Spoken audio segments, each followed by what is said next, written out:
Balita pa rin sa labas ng bansa, 3 individual nasawi matapos manalasa ang Cyclone Fengal sa India.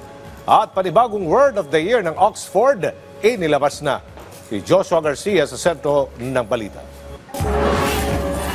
3 ang patay sa pananalasa ng Cyclone Fengal sa southern coastline ng India. Ayon sa mga otoridad, pagkakuryente ang ikinamatay ng 3 biktima mula sa Chennai sa Tamil Nadu. Samantala, hindi naman ganong katindi ang iniwan nitong pinsala. Gayunpaman, naapektuhan ng pagbaha at pagkatumba ng ilang puno ang ilang lugar doon. Puspusan na rin ang pagpapaabot ng tulong ng kanilang lokal na pamahalaan sa mga residente na sinalanta ng bagyo.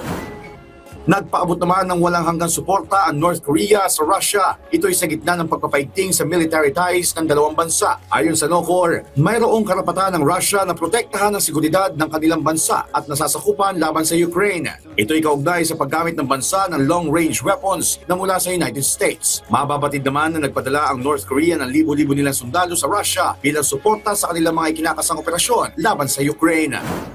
Kinilala naman bilang Word of the Year ng Oxford University Press ang salitang brain rot. Ayon sa Oxford, ang brain rot ay isang noun na ang ibig sabihin ay ang estado ng paglala o pagkasira sa mental health o intellectual state ng isang tao na resulta ng overconsumption sa isang bagay. Ayon sa mga eksperto, ginagamit ng makabagong henerasyon ang salita bilang pagpapakahulugan sa overconsumption ng low-quality online content, lalo na sa social media. Samantala, kabilang sa mga pinagpiliang Word of the Year ng Oxford ay ang salitang demure at dynamic pricing. Joshua Garcia, para sa Pambansang TV sa Bagong Pilipinas.